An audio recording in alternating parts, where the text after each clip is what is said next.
Bismillahirrahmanirrahim. Assalamualaikum warahmatullahi wabarakatuh. Perkenalkan, nama saya Putri Alifa Larasati Anggoro dari kelas pengembangan masyarakat Islam dengan NIM 43030200032. Dengan mata kuliah retorika dakwah, saya dari kelompok 6 akan menjelaskan mengenai materi seni dalam menyampaikan topik yang menginspirasi. Berbicara adalah kegiatan mengungkapkan kata atau kalimat kepada seseorang atau sekelompok orang untuk mencapai tujuan tertentu. Gagasan tersebut disampaikan secara runtut, sistematis, dan logis karena tujuan utama dari berbicara adalah berkomunikasi. Agar dapat disampaikan secara efektif, maka seyogyanya para pembicara memahami makna segala sesuatu yang ia komunikasikan. Dia mampu mengevaluasi efek dari komunikasinya tersebut, mampu mengetahui prinsip-prinsip yang mendasari segala situasi pembicaraannya. Pada dasarnya ada 3 maksud dasar dari berbicara. Yang pertama, itu adalah memberitahu atau melaporkan. Yang kedua, menjamu atau menghibur. Dan yang ketiga adalah membujuk atau mengajak. Maka dapat disimpulkan berbicara adalah keterampilan mengucapkan bunyi-bunyi artikulasi atau kata-kata untuk mengekspresikan, menyatakan, serta menyampaikan pikiran, gagasan, dan perasaan berupa perasaan melalui bahasa lisan yang dilakukan manusia dalam kehidupan berbahasa yang dilalui oleh aktivitas mendengarkan. Ada 9 konsep dasar dalam berbicara. Yang pertama adalah berbicara adalah proses komunikasi, yang artinya adalah bahasa merupakan alat komunikasi dengan lingkungannya. Apabila dikaitkan dengan fungsi bahasa, berbicara digunakan sebagai sarana untuk memperoleh pengetahuan, mengadaptasi, mempelajari, dan mengontrol lingkungannya.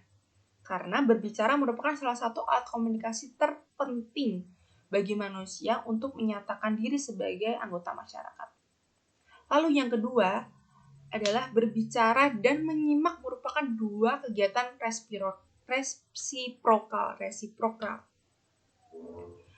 Berbicara dan menyimak itu ada kegiatan yang berbeda, namun kaitannya sangat erat. Karena menyimak itu pasti didahului oleh kegiatan berbicara, sedangkan berbicara itu akan berarti, akan ada artinya, akan bermakna apabila diikuti kegiatan menyimak. Lalu yang ketiga adalah berbicara merupakan ekspresi yang kreatif.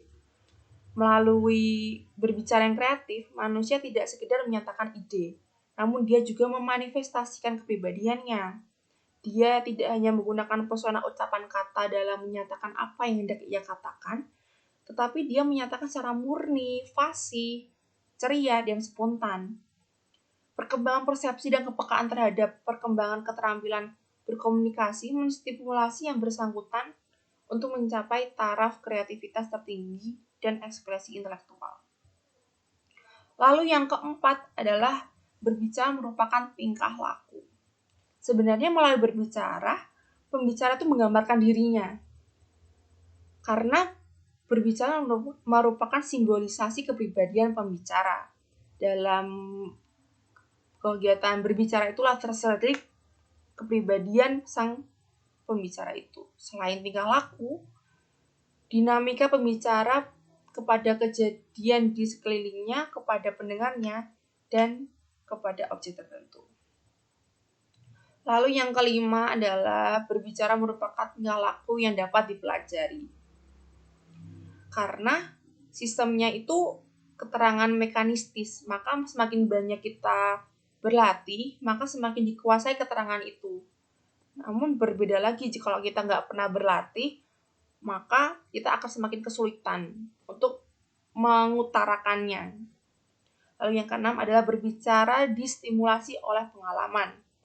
Apabila pembicara itu kaya akan pengalaman dan pengetahuan, maka ia akan semakin mudah untuk menguraikan pengetahuan dan pengalamannya. Namun apabila pembicara itu miskin pengetahuan dan pengalaman, yang bersangkutan akan mengalami kesukaran dalam berbicara. Lalu yang ketujuh adalah Berbicara merupakan alat untuk memperluas cakrawala. Tidak hanya kita mengeluarkan apa yang kita pahami dalam berbicara, kita juga menambah dan memperluas cakrawala. Karena dalam kegiatan berbicara, seorang akan mencari, mengamati, memahami lingkungannya, dan melalui pengamatannya itu, kesadaran dan keterlibatan dengan lingkungan seseorang akan belajar memahami lingkungan dan diri dia sendiri. Lalu yang kedelapan adalah berbicara merupakan pancaran kepribadian. Misalnya melalui gerak-gerik, tingkah laku, kebiasaannya, dan kesukaannya. Pada hakikatnya, berbicara melukiskan apa yang di hatinya, pikirannya, perasaannya, keinginannya, dan idenya. Dengan demikian, berbicara sering dikatakan sebagai indeks kepribadian seseorang. Lalu yang terakhir nih, yang ke-9. Berbicara merupakan linguistik dan lingkungan.